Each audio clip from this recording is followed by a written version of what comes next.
जिस दिन तक सांस चल रही हैं उस दिन तक आपके बारे में निजी विमर्श है। आप सिगरेट पीते थे, आप शराब पीते थे, आप फला थे, आप ढिमका थे, आपकी आंख बंद हुई, पृथ्वी पर आपने अपने कर्म के जो पद चिन्ह छोड़े उनकी चर्चा होगी, उनके विषय में चर्चा होगी। गालिब पर चर्चा इसलिए हो रही है क्योंकि गालिब का शेर है। गालिब शराब पीते थे, आम खाते थे, ये चर्चा नहीं है, ये कौतूहल है, ये प्रहसन है, ये प्रसंग है। असली चीज गालिब का शेर है। बस यही देखना है कि मेरे मैं होने से हमको नुकसान ना हो रहा हो। जिस भी किसी बात में हमको नुकसान होता हो वो मेरे समर्थन में हो ही नहीं सकती, चाहे राजनीति में हो चाहे समाज में। जी, पश्चिम की ओर देखकर सोना बंद करो, वहां जाकर तो सूरज भी डूब जाता है, तुम तो सामान्य मनुष्य हो। देखिए क्या था, सतयुग में राक्षस और देवता अलग अलग लोक में रहते थे। फिर त्रेता आया, राक्षस और देवता एक ही लोक में रहने लगे, अलग अलग देशों में। फिर द्वापर आया, राक्षस और देवता एक ही घर में रहने लगे, युधिष्ठिर और दुशासन, दुर्योधन। अब ये कलयुग है, राक्षस और देवता अपने अंदर ही रहते हैं। मेरे अंदर भी थोड़ा सा रावण है, मैं उसको आजकल कुश्ती में पछाड़ने में लगा पड़ा हूं। जिस दिन पछाड़ दूंगा उस दिन ये भी छूट जाएगा। दुनिया में जितनी भी प्रेम की विभूति फैली वो स्पिरिचुअलिटी के कारण फैली, आध्यात्मिकता के कारण फैली। तो कोशिश करो कि आध्यात्मिक बन पाओ। कोशिश करो कि घर में जो काम करने के लिए बच्ची आती है उसे नौकर ना कहकर हाउस हेल्प कहना शुरू करो। कोशिश करो कि उसके नाम की जगह दीदी कहना शुरू करो। कोशिश करो कि वो पानी का गिलास दे तो उसे धन्यवाद बोलो और मंगाने से पहले प्लीज बोलो। तो यही आध्यात्मिक चेतना जग गई तो आपका सहकार पारा। जोरदार तालियों के साथ स्वागत कीजिए कुमार विश्वास जी का। पहला सवाल। नमस्ते सर, मैं आपकी बहुत बड़ी फैन हूँ और मैं ये जानना चाहूंगी कि एज ए स्टूडेंट लाइफ अभी मतलब कृष्ण में मेरी काफ़ी भक्ति है, तो as a student life Krishna भक्ति को कैसे कंटिन्यू किया जाए? Thank you. कृष्ण योगेश्वर हैं और कला के संपूर्ण प्रकृष्ट के उद्गाता हैं। कृष्ण ने बचपन जिया है तो ऐसा कि आज भी कृष्ण का बचपन उदाहरण है। देश में कोई ऐसा बच्चा नहीं होता जिसकी माँ उसे कान्हा कहकर ना पुकारती हो। कृष्ण ने युवता जी है, जवानी जी है, तो ऐसी के प्रेम में पागल हर बच्चे को गली के लोग कहते हैं बड़ा कन्हैया बना फिरता है। कृष्ण स्ट्रेटेजिस्ट इतने बड़े हैं कि 5 निर्वासित बालकों को विश्व विजेता बनाते हैं। और कृष्ण जब ज्ञान की प्रौढ़ता पर आते हैं तो एक ऐसा नवनीत ज्ञान देते हैं विश्व को जिसके बारे में कहा जाता है कि वो अष्टादश पुराणों को धोकर निकाला गया, दुहकर निकाला गया मक्खन है, जिसे श्रीमद् भगवत गीता कहते हैं। तो कृष्ण का कहना यही है कि जीवन में जो करो, आपको जो करना है, खेलना है, गाना है, पत्रकारिता करनी है, आपको उपद्रव और दंडता करनी है, तो भी प्रकर्ष पर करना, नीचे कुछ मत छोड़ देना। यही कृष्ण ज्ञान है, यही कृष्ण का स्वरूप है। जी, अगला सवाल। नमस्कार सर। नमस्कार सर, मैं विशाल विक्रम हूँ। मेरा एक सवाल है कि आपका मैं राम कथा देखता हूँ जिसमें मैंने ये देखा कि माता कैकेयी के द्वारा राम भगवान को वनवास भेजा गया। क्या मैं ये पूछना चाहता हूँ कि मैं घर का बड़ा बेटा हूँ, अगर कभी ऐसा परिप्रेक्ष हो कि मेरी माता के द्वारा, क्योंकि मेरी भी स्टेप मदर है, तो क्या मेरी माता के द्वारा कभी अगर मुझे वनवास भेजना पड़ा या घर से निष्कासित करना पड़ा तो क्या मैं उसको मान लूँ या कोई बीच का रास्ता है? जी, कोई बीच का रास्ता धन्यवाद नहीं। सर। अगर अपनी सौतेली माँ को माँ मानते हो, अगर मन में वही धारणा है जो माँ के प्रति थी, तो वो माँ अगर अमंगल आप कह रहे हैं ना तो भी अमंगल नहीं होगा। क्योंकि दुनिया को लगता था कि कैकेयी ने अमंगल किया है। कैकेयी ने खुद जाकर कहा, कहते आते थे अभी सभी नरदेही, माता न कुमाता पुत्र कुपुत्र भले ही, पर हाय आज यह सुने विरुद्ध विधाता, है पुत्र पुत्र ही बनी कुमाता माता। राम ने कहा, हे अम्ब तुम्हारा नाम जानता है सब, इस कारण वे कुछ खेद मानता है सब। 100 बार धन्य वह एक लाल की माई, जिस जन्नी ने है जना भरत सा भाई। पागल सी प्रभु के साथ सभा चिल्लाई, 100 बार धन्य। तो अपने मन में अगर राम धारण करोगे, और क्या वनवास है, कहाँ भेज देगी? जंगल में भी तो राम ही रहते हैं। प्रकृति के जंगल में निकलो। हमें भी बहुत लोगों ने वनवास भेजा था, देखो तुम्हारे दिल पे राज कर रहे हैं कि नहीं कर रहे हैं, क्या फर्क पड़ गया। चलो, Can we have 2 more volunteers in the audience, Kavita please? तो बहुत सुनी है, अपने अपने राम भी बहुत सुने हैं, लेकिन शत्रुघ्न है जो उनके कैरेक्टर का हमारे जीवन में क्या वो है? उनका जीवन में ये चरित्र है, शत्रुघ्न जी पर कम बोला गया है। मानस के बहुत सारे पात्रों पर बहुत कम चर्चा हुई है। शत्रुघ्न का जो चरित्र है वो आपको ये बताते हैं कि घर की उठा पटक से, घर की राजनीति से, महल के राजनीतिक षड्यंत्रों और दुराग्रहों से अलग खड़े होकर जो आपके लिए नियत काम है कि परिवार की तीनों माताओं को देखना है, तीनों भाभियों को देखना है, वो करिए। और भरत जी की पत्नी ये कहती है मांडवी उनके विषय में कि मैं अजीब खानदान में ब्याही गई हूं, हमारे यहाँ कोई त्यागी, कोई तो त्याग देने वाला है, जैसे मेरा पति त्याग दिया, राज्य लेना ही नहीं, कोई तपस्वी मेरा जेठ जंगल निकल गया, कोई यहाँ बैरागी है एक मेरा देवर लक्ष्मण, वो जेठ के पीछे पीछे निकल गया, कोई त्यागी, कोई तपस्वी, कोई यहाँ बैरागी है, मेरा पूरा घर संभालने वाला शत्रुघ्न बड़भागी है, केवल शत्रुघ्न ही सबसे अच्छा है, ऐसा भरत जी की पत्नी ने कहा। सर बस सारे युवा आपके सामने बैठे हुए हैं, तो मेरी एक विनती है आपसे, यमुना की सफाई में जो आपकी पद यात्रा और इतनी सेवा और इतनी मेहनत सब लोग मिलके कर रहे हैं, तो कुछ इनके लिए भी कहिए प्लीज। देखिए बहुत अच्छा आपने किया, जब अभी हमारे एक परम प्रिय अनुज और लोक में अत्यंत ख्यात हैं वो अपनी सनातन यात्रा के लिए निकले, तो मैंने उनसे यही कहा कि यमुना के किनारे किनारे आप जा रहे हैं, सबसे पहले यमुनोत्री जाइए, वहाँ का जल हाथ में लेकर देखिए, आचमन करिए, पूजा करिए, और फिर दिल्ली आइए। जिन मुख्यमंत्रियों का आपकी सनातन यात्रा में आगे आगे गाड़ी में हाथ हिलाने का कौशल है, चाहे वो हरियाणा वाले हों, चाहे वो या दिल्ली वाले हों, उनको ये बताइए कि तुम्हारे ही प्रकर्ष से, तुम्हारे ही राजनीतिक कौशलों से और तुम्हारे ही किनारे बसे हुए सेठों के प्रदूषण से मैया की हाल हो गई है। हम कैसे बच्चे हैं? इसलिए वहां गए हम, और देखो नदियों को कोई साफ नहीं कर सकता। जो भी कहता है ना मैं गंगा साफ कर दूंगा, मैं यमुना साफ कर दूंगा, उसके भ्रम में मत आना। प्रभु बस इतनी कृपा करो कि इन्हें गंदा करना बंद कर दो। ये तो आत्मशुद्धा हैं, खुद को हर साल साफ कर लेती हैं। बरसात आती है तो नदी स्वयं का आत्मशुद्धिकरण करती है। तो हम ऐसे देश में हैं जहां हिमालय को पहाड़ नहीं माना जाता, देवतात्मा माना जाता है। कालिदास कहते हैं अस्ति उत्तरस्याम दिशि देवतात्मा हिमालयो नाम नगाधिराज। जहां गंगा को नदी नहीं माना जाता, उसको मां माना जाता है। तो लल्लन टॉप के इस अड्डे पर जितने लोग सुन रहे हैं और जितने करोड़ों लोग अब इसे सुनेंगे, अगर आप यमुना को, गंगा को मां नहीं मानते और उसके बाद भी उसे गंदला करते हो, तो फिर किस मुंह से भारतीय होने का दंभ भरते हो? यह हमारे लिए भी प्रश्न है और नेताओं के लिए भी प्रश्न है। जी बीच में मैम। नमस्कार सर, मेरा नाम वंदना त्रिपाठी है और यहाँ मौजूद हर शख्स आपको तब से सुन रहा है जब से कोई दीवाना कहता है, और अभी श्री राम जी से रूबरू कराने के लिए भी बहुत धन्यवाद। मैं ये जानना चाहती हूँ कि दीवाना कहता है, जो आपका कवि का इतना आपका वर्चस्व चल रहा था और अभी भी है, आगे भी रहेगा, तब से और अभी श्री राम कथा की तरफ विमुख मतलब साथ जुड़ना, ये यात्रा कैसे शुरू हुई सर? आप तो देखिए विद्यार्थी हैं, पढ़ती हैं, हर आदमी विद्यार्थी है, मैं भी विद्यार्थी हूँ। दुनिया का हर ज्ञान अंत में आकर एक फिलॉसफी पर खत्म होता है। हम इंजीनियरिंग के विद्यार्थी, हमको पढ़ाया गया फिलॉसफी ऑफ केमिस्ट्री। एक पेपर होता था बीटेक फर्स्ट ईयर में, फिलॉसफी ऑफ फिजिक्स। तो दुनिया का सारा ज्ञान जब अपने ऊर्ध्व पर पहुंचता है तो दर्शन बनता है, और दर्शन जब प्रकर्ष पर पहुंचता है तो भक्ति बनती है। तो ये सामान्य प्रक्रिया है कि प्रेम गाने वाला कवि, जैसे किसी दो आंखों से प्रेम हुआ और उसके कारण वो कवि बना, उसकी व्यक्तिगत जो प्रेम है वो समष्टिगत बढ़ रहा है। इसमें आयु का प्रभाव भी है, अध्ययन का प्रभाव भी है, और जीवन में जो अनुभव पाए हैं उनका भी प्रभाव है। और मैं मानता हूं कि ईश्वर ने जो योजना रची है वो अच्छी रची है, ठीक ही होगी। स्वांतः सुखाय तुलसी रघुनाथ गाथा। मैं तो अपने सुख के लिए गा रहा हूं, आपको सुख मिल रहा है, ये उनकी कृपा है, ईश्वर की कृपा है, भगवान। जी भैया पूछिए। सर मेरा नाम प्रथम है। पहले तो बहुत बहुत धन्यवाद आपका, कितनी खूबसूरती से आपने भगवान राम का चरित्र हमारे सामने रखा। और मेरा सवाल ये है कि मैंने कई बार सुना है कि भगवान राम तक पहुंचने के लिए हमें हनुमान जी के सहारे जाना पड़ता है, तो क्या ये सच है? मतलब हम डायरेक्ट भगवान राम से संक्षिप्त में पूछे। बस छोटा सा सवाल नहीं, सहारे जाने का प्रतीक है बेटा, इसका सिंबोलिज्म समझो। हिंदुस्तान की कोई भी कहानी सीधी मत समझो, उसका प्रतीक शास्त्र समझो। उसका प्रतीक शास्त्र ये है कि जिस प्रकार हनुमान समर्पण का, प्रतिभा का और प्रतिबद्धता का उदाहरण है। ये लल्लन टॉप में जब हमने पहले दिन से देखा था, यहाँ बहुत सारे चेहरे आए जिनको कोई पहचानता नहीं था, फिर वो पहचान बनाने लगे।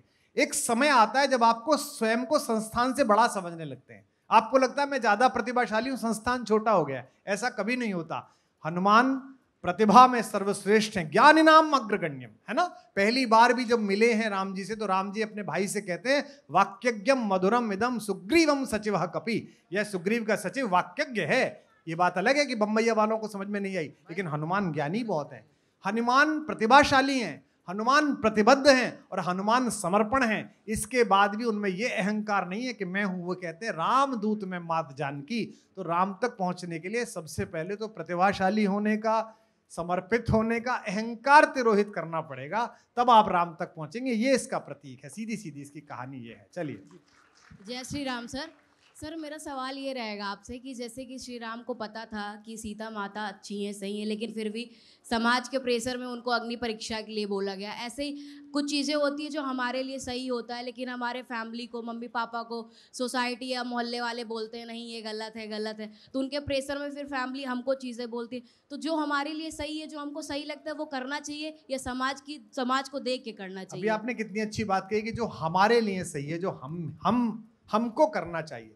अच्छी बात है कि आपने ये नहीं कहा जो मेरे लिए सही है, क्योंकि समस्या मेरे से शुरू हो रही है। मेरा सबका अलग अलग है, हम फिर भी कॉमन है। हम घर में हैं, हमारे घर के लिए क्या ठीक है, हमारे संस्थान के लिए क्या ठीक है, हमारे राज्य के लिए क्या ठीक है, हमारे राष्ट्र के लिए क्या ठीक है, हमें ये ध्यान रखना है। जिस दिन ये चेतना का स्तर आपका बढ़ता चला जाएगा। जब हम कॉलेज में पढ़ने के लिए गए थे, जब हम पहली बार कॉलेज पढ़ने के लिए गए थे, तो पश्चिमी उत्तर प्रदेश के जो लड़के थे मेरठ कमिश्नरी के, वो ग्रुप बना के रहते थे कि हम मेरठ वाले हैं, यूपी में हम मेरठ वाले हैं। पूरब वाले अलग रहते थे, हम देवरिया वाले हैं, हम मऊनाथ भंजन वाले हैं। यही बच्चे जब इकट्ठे होकर विदेश चले जाते हैं तो हम भारतीय हो जाते हैं, और यही सारे भारतीय जब अमेरिका में हो जाते हैं तो पड़ोस में पाकिस्तानी, बांग्लादेशी, नेपाली रहता है, हम देसी हो जाते हैं, एशियाई हो जाते हैं। यानी कि जितना ऊंचा बढ़ते चले जाओगे विभेद उतना कम होता चला जाएगा। बस यही देखना है कि मेरे मैं होने से हमको नुकसान ना हो रहा हो।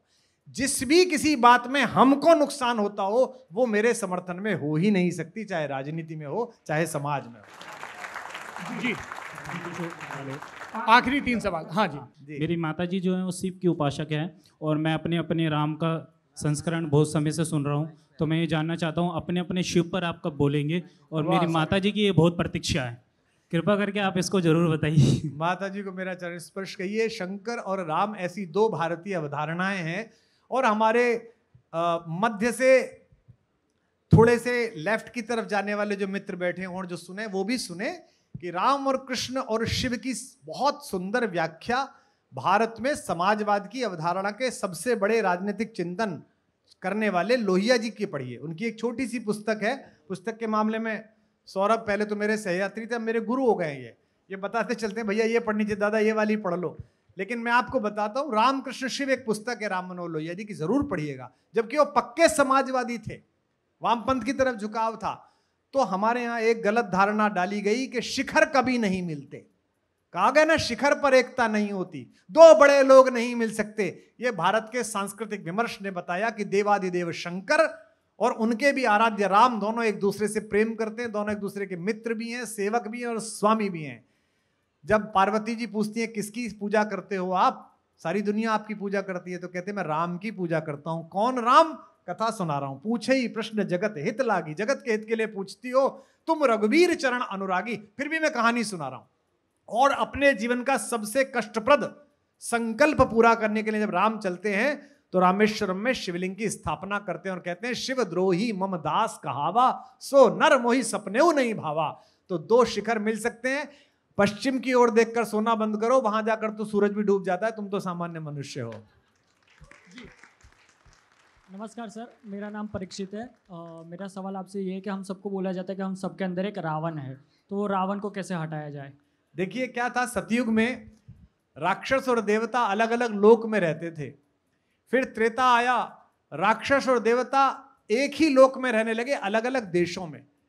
फिर द्वापर आया, राक्षस और देवता एक ही घर में रहने लगे, युधिष्ठिर और दुशासन, दुर्योधन।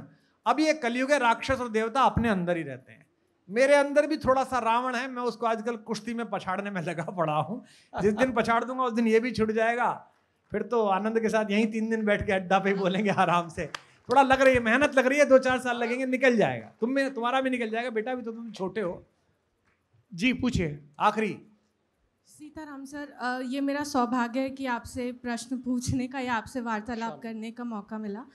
तो मेरा एक छोटा सा प्रश्न सिर्फ इतना है कि जैसे हम लोग कभी भी भगवान की भक्ति करते हैं या आपकी भी कथाएं सुनते हैं, आंखों में अश्रु भी आ जाते हैं कई बार कि ऐसा भी कुछ होता है कि किसी ने ऐसे भी अपने माँ बाप के प्रति निष्ठा दिखाई है। लेकिन आज के ज़माने में जब हमारे पेरेंट्स हमसे छोटी सी भी चीज़ एक्सपेक्ट करते हैं तो वो बहुत बड़ी लगने लग जाती है। तो हम जानते हैं, हमें दिल से महसूस होता है कि हमें उनकी सारी बात माननी चाहिए, पर कई बार ऐसा होता है कि ये बात हम मान लेंगे तो शायद फ्यूचर में हम इसमें आगे ना बढ़ पाए, तो उस चीज़ को कैसे टैकल करें? देखो बेटा, कलयुग का प्रभाव सिर्फ तुम पर थोड़ी है, माता पिता पर भी तो है। ऐसा थोड़ी है, उन पर भी थोड़ा थोड़ा प्रभाव है। यही वो देश है ना जहाँ विवाह की 60वीं वर्षगांठ मनाते हैं लोग, बाग 70वीं मनाते हैं। मेरे माता पिता उदाहरण है, मैं तो रोज़ देखता हूँ। कल भी लड़ रही थी मेरी माँ। मैं पिलक में जाता हूँ, लोग मिलने आ जाते हैं, पिताजी के शिष्य। पिताजी उनको अंदर घुसाते हैं कि भैया से मिल लो। वो कहती है भैया आया, ऐसे सोने दो, थोड़ा आराम करने दो। लड़ते रहते हैं दोनों आपस में, लेकिन प्रेम अखंड है, प्रेम अविरत है। यह जो कलयुग है, इसका प्रभाव हमारे, मेरे, आपके सबके अंदर है। सांसों की सीमा निश्चित है, इच्छाओं का अंत नहीं है। जिसकी कोई इच्छा ना हो ऐसा कोई संत नहीं है। संत की भी इच्छा मोक्ष की है, भगवान के दर्शन की है, जितने प्रतिशत हो सके जितने। और बेटा, मैं यहाँ तुम्हें धार्मिक बनाने नहीं आया। मैंने कोई धर्म का ऐसा काम नहीं किया है। मैं इसके लिए अधिकारी नहीं हूँ कि मैं इन विषयों पर बोलूँ। मैं अभी संन्यास्त भाव में नहीं हूँ। जब होऊंगा तब देखूंगा, और वो भी लूंगा तो ऐसा वाला नहीं लूंगा जैसे घूम रहे हैं, इस तरह से नहीं करूंगा। मैं आपको आध्यात्मिक बनाने आया हूँ, क्योंकि दुनिया में जितना भी रक्त बहा वो धर्माभास के कारण बढ़ा। धर्म के आवरण के पीछे छिपे हुए हथकंडों ने बहाया। और दुनिया में जितनी भी प्रेम की विभूति फैली वो स्पिरिचुअलिटी के कारण फैली, आध्यात्मिकता के कारण फैली। तो कोशिश करो कि आध्यात्मिक बन पाओ। कोशिश करो कि घर में जो काम करने के लिए बच्ची आती है उसे नौकर ना कहकर हाउस हेल्प कहना शुरू करो। कोशिश करो कि उसके नाम की जगह दीदी कहना शुरू करो। कोशिश करो कि वो पानी का गिलास दे तो उसे धन्यवाद बोलो, और मंगाने से पहले प्लीज बोलो। तो यही आध्यात्मिक चेतना जग गई तो आपका सहकार प्रारंभ हो। एक आखिरी सवाल मेरा है। यही कठिन होगा? नहीं, बिल्कुल भी नहीं। मैं ये संकल्प लेके आया था कि सिर्फ अध्यात्म पर और व्यक्तित्व के निर्माण के इर्द गिर्द बात होगी। अहम से मुक्ति का मार्ग क्या है? ये बड़ा आसान सा लगता है, मैं अच्छा से मुक्त होना, पर अच्छा बहुत ज़्यादा मुश्किल होता है, खासतौर पर एक ऐसे दौर में जब हम लोक में हैं। हमारा काम लोग कंज्यूम करते हैं, हमारे बारे में राय बनाते हैं, और उससे भी ज़्यादा हमारे बारे में राय बनाने की सुपारी कुछ लोगों ने ले रखी है। कुछ लोग आपको आपके व्यक्तिगत चीज़ों के लिए, सार्वजनिक चीज़ों के लिए असत्य के सहारे ट्रोल करते हैं। तो आप चूंकि लोक में हैं, और परसेप्शन एक बड़ी इंपॉर्टेंट चीज़ है, छवि बहुत महत्वपूर्ण है। राम पर इतना विमर्श हुआ, कहा गया 80 के दशक में राम को ठुमक चलत से विनय न माना जलद जड़ वाले राम पे लाया गया, वीर राम। फिर कहा गया ये राम किसी को डराते हैं, ये अनुराग नहीं प्रकट करते हैं। आप एक सोशल मीडिया के दौर में जब हर कोई किसी किस्म का वैलिडेशन चाहता है अपने पीयर ग्रुप से, how do you deal with it?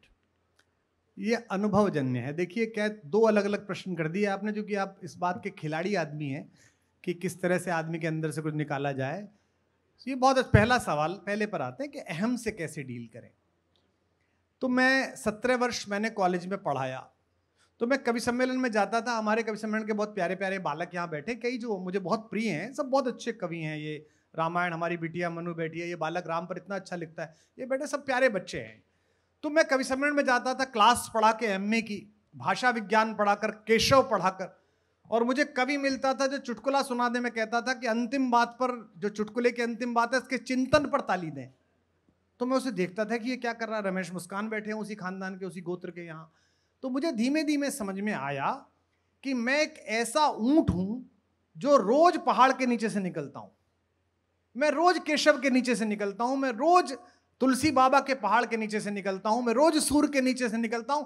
और तब मुझे पता चला कि ये जो दीवाना कहता है लिए फिर रहा है, तो ये कितनी तुच्छ है, इसमें तो कुछ भी नहीं है, तो सामान्य बात है, बहुत ही छोटी बात है। तो मुझे मेरी तुच्छता का प्रतिदिन अभ्यास होता रहा। पहला काम है अध्ययन, दूसरा काम है सत्संग, जो आपको बताते रहे कि तुम कुछ भी नहीं हो, और तीसरी जो सबसे महत्वपूर्ण बात है, इस अहम से छुटकारा पाने के लिए जिस दिन तक सांस चल रही हैं उस दिन तक आपके बारे में निजी विमर्श है। आप सिगरेट पीते थे, आप शराब पीते थे, आप फला थे, आप ढिमका थे, आपकी आंख बंद हुई पृथ्वी पर आपने अपने कर्म के जो पद चिन्ह छोड़े उनकी चर्चा होगी, उनके विषय में चर्चा होगी। गालिब पर चर्चा इसलिए हो रही है क्योंकि गालिब का शेर है। गालिब शराब पीते थे, आम खाते थे, ये चर्चा नहीं है, ये कौतूहल है, ये प्रहसन है, ये प्रसंग है। असली चीज गालिब का शेर है। शेक्सपियर पर चर्चा हो रही है कि शेक्सपियर ने कहा है, कालिदास पर चर्चा हो रही है, कालिदास के बारे में क्या क्या लिखा गया, चर्चा हो रही है। तो ये मान के चलिए कि जब तक जीवन में हैं, अगर इस आनंद को ले रहे हैं तो इसको भी लीजिए। और ये तो मैंने तो बहुत झेला है, कभी सम्मेलन में भी झेला, अब भी झेलता हूँ, लगातार झेलता हूँ। इससे प्रतिदिन जूझना पड़ता है। जैसे ये जो आजकल बांध रखा है ना वूप, ये बेटी ने बांध दिया है और इसको अपने मोबाइल में इसका वो ले लिया है कंट्रोल, तो वो तुरंत फोन करके कहती है 11 बज गए, 11:30, अभी तक भी सो रहे हो, जग रहे हो, रिकवरी नहीं होगी, तुरंत सो, मोबाइल बंद करो। तो मोबाइल पर एक वो रहता है, तो चेक करना पड़ता है कि स्ट्रेस कितना है, चले कितने हैं, बीपी कितना चल रहा है, इससे हो रहा है। ऐसे ही अंदर एक स्ट्रेस मीटर होना चाहिए। और ये तो सौरभ कैसे आता है, अभी मैं लंदन गया था 3 दिन साउथ बैंक ऑडिटोरियम में अपने अपने राम करने। तो शाम को हम पहुंचे 9 बजे 10 बजे, और ऑक्सफोर्ड स्ट्रीट पर एक बड़ा मशहूर और बड़ा महंगा होटल है, मैफेयर देखा होगा, उसके एक बड़े प्रेसिडेंशियल सूट में मैं रुका हुआ था। रमेश मुस्कान मेरे साथ थे। तो ये बोले कि भैया घूमने चलते हैं स्ट्रीट पे। मैंने कहा नहीं, देसी घूम रहे होंगे। बोले अब तो रात हो गई, 11 बज गए, खाना खा ले, चलो टहलते। तो हमने हुडी पहनी और हम आनंद के साथ वहाँ का मौसम का, प्रदूषण मुक्त मौसम का आनंद लेते जा रहे हैं। अभी तक कुमार विश्वास बनकर और रमेश के मित्र बन के हम दोनों भाई घूम रहे हैं। सामने से 2 बच्चे चलते हुए आए देसी, उन्होंने आवाज से पहचाना, उनमें से दोनों बच्चे रुक गए और कहा कि सर मैं सर रुड़की से हूँ। वो लड़की बोली सर मैं अम्बाला से हूँ, हम यहाँ पढ़ते हैं, हम आपके बड़े फैन हैं। मैंने उनके साथ फोटो खिंचाया और मैं चला तो मैंने देखा मेरी चाल बदल गई, मैं थोड़ा टेढ़ा होकर चलने लगा। 2 आदमी ने फिर मुझे याद है, अबे कहाँ घूम रहा है, ये लंदन है, इसने पूरी दुनिया पर राज करा है, या 2 आदमी ने पहचान लिए, क्या इसकी औकात है, समुद्र में एक बूंद के बराबर नहीं है, जमीन पे औकात में। तुरंत ये सरस्वती की कृपा के कारण हो रहा है। और एक अंतिम बात, तुमने रसमय सवाल पूछ लिया इसलिए दे रहा हूं, ये कवि बैठे इसलिए। हमारे कवि हुए हैं प्रदीप चौबे, याद है, मोटे से थे, ग्वालियर के थे, बुंदेलखंड वाले जानते हैं। वो 80 के दशक में जब दूरदर्शन चलता था तो पहली बार टीवी पर आए नए साल के कवि सम्मेलन में, हास्य कविता पढ़ी उन्होंने। दूरदर्शन ही लोग देखते थे, पूरा भारत टीवी देखता था पड़ोसी के घर जाके। चौबे जी ने मुझे एक दिन बताया 3 पैक की बाद की परम दशा में, कहा कि पंडित अहंकार आ गया तुम में। मैंने कहा नहीं बाबा साहब ऐसी बात तो नहीं, मुझे लग रहा है आजकल तुम थोड़ा अकड़ के चलते हो। अब मुझसे सुनो, उस दिन से मेरा जीवन एकदम बदल गया। चौबे जी जहां कहीं हो उनको मेरी ओर से 4 लड्डू। और बोले कि मैं रात को टीवी पे आया, पूरे भारत ने देखा। अगले दिन सोमवार था, मैं देर तक सोता रहा।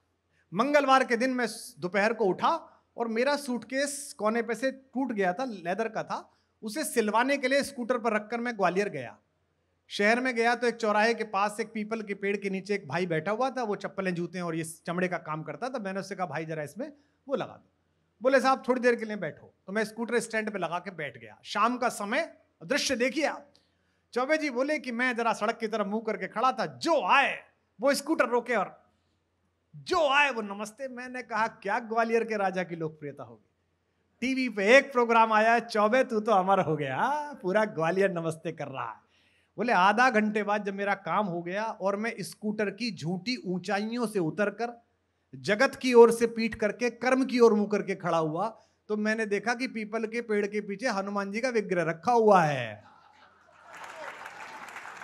मंगलवार के दिन पूरा ग्वालियर हनुमान जी को नमस्ते कर रहा है और चौबे जी सो रहे हैं कि मुझे नमस्ते हो रहा है। तो ये जो यहाँ उतरते में जिन बच्चों ने पैर छुए थे, ये कुमार विश्वास को नहीं छुए, जो राम जी बोल के आए हैं उनको छुए हैं। तो उनका यश मैं क्यों ले लूं? उनका जो यश है, उनकी जो कृपा है, इन बच्चों को, ये बिटिया मेरी शिवपुरी के छोटे से कस्बे से आई है, मनु है, ओ क्या बढ़िया छंद के, ये रामायण है, मैंने इसका घर देखा, पहली बार मिला। ये दूसरा बच्चा, इसके छंद बड़े लोकप्रिय हैं, अभी मैं इसके साथ पढ़ नहीं पाया हूँ, जल्दी बुलाऊंगा। अभी इनका कार्यक्रम है यहाँ पे। ये बच्चे कहाँ से आए और मेरे घर के सगे भाइयों से और बेटियों से ज्यादा प्रिय हो गए। मैं इतनी बार अपने भाइयों से ना मिलता हूँ जितनी बार इनसे मिलता हूँ। ये सब क्या प्रताप है? ये सरस्वती का प्रताप है। किस गांव से आए हो तुम? लेकिन पूरे देश में चर्चा है, बाहर जाते हैं विश्व में जो चर्चा है वो लल्लन टॉप वाले सौरभ जी, लल्लन टॉप तुम्हारी नहीं है भैया, ये सरस्वती की कृपा है, गुरुओं का आशीर्वाद है, अध्यापकों का आशीर्वाद है। और एक छोटी सी बात बताता हूँ, आजकल एक फिल्म के गाने लिख रहा हूँ, हालांकि फिल्म की चर्चा करता नहीं हूँ मंच पे कभी भी, जो लिखी है उनकी भी नहीं करता, लेकिन रामायण के गाने कर रहा हूँ। तो रात को रहमान साहब के साथ सिटिंग होती है, उधर वो हॉलीवुड से दूसरे वाले आ जाते हैं स्क्रीन पे, जो बहुत बड़े वाले हैं, हम तो जानते नहीं थे, तभी नाम जाने उनका। हाँ, जो देखो वो जानते हैं उनको। तो रहमान साहब आ जाते, तो क्या है, वहाँ बैठे हुए थे, तो चाय और कॉफ़ी आई, मेरी भी चाय आई। तो रहमान साहब ने पूछा लड़के से कि इनके लिए कुछ वेज मंगाया है क्या? उसने कुछ मंगाया नहीं था, चाय सिर्फ चाय दे दी। रहमान साहब के असिस्टेंट ने कहा साहब कुछ मंगाया तो नहीं। अरे पंडित जी वेजिटेरियन है, he is a vegetarian, please bring something veg. और रहमान साहब उठे और उधर की तरफ भागे किससे कहने के लिए कोई वेज लाओ। 15 आदमी बैठे हुए हैं। मैंने रहमान साहब कहा सर बैठिए, सर बैठिए। क्या मिल चुका उन्हें? सारे मिल चुके उन्हें, सारे सब चीजें उन्हें मिल चुकी, ऑस्कर मिल चुका, फिल्म फेयर तो पूछो ही मत। तो बाद में मैंने रहमान, 2 सवाल हुए, जावेद साहब आ गए, जावेद अख्तर साहब, तो मैंने उन्हें एक किस्सा सुनाया। मैंने कहा कि भाई साहब रहमान साहब इतने हम्बल कैसे हैं? क्या बढ़िया उत्तर दिया। जावेद साहब बोले मियाँ ये अफोर्ड कर सकते हैं। हम्बल होना रईस होने की निशानी है, गरीब लोग अफोर्ड नहीं कर सकते हैं हम्बल होना। आप रईस हैं, आपने कमा लिया है, तभी आप हम्बल होना अफोर्ड कर सकते हैं, पहली बात। दूसरी बात, जब वो धुन मनाने बैठे, मैंने उनसे कहा रहमान साहब बात गले में अटक गई है, आप इतने हम्बल कैसे हैं? आपको लगता नहीं कभी? ऐसे ही मैंने पूछा। मुझसे बोले कि डॉक्टर विश्वास you right and your lyrics flow like water, just I compose and you come out with the lyrics. If one find a goddess Saraswati thing that I am not going to give any word to Kumar Vishwas, who you are, I do not know you. जिस दिन सरस्वती कह देगी शब्द नहीं दे रही, तुम कुछ भी नहीं हो। I am playing this piano, this wrinkling of my fingers are because of that Almighty God. जिस दिन वो अल्लाह ताला कह देगा कि आज रहमान के हाथों में हरकत नहीं देनी, उस दिन मैं कुछ नहीं हूँ। जब देने वाला कोई और है तो अहंकार तुझे और मुझे क्यों होना चाहिए?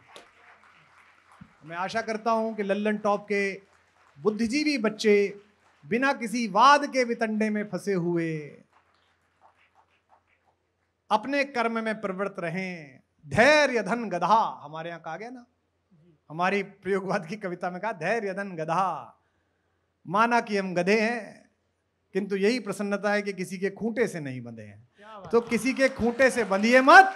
बोल सियावर रामचंद्र भगवान की जय हो, जय हो, जय हो।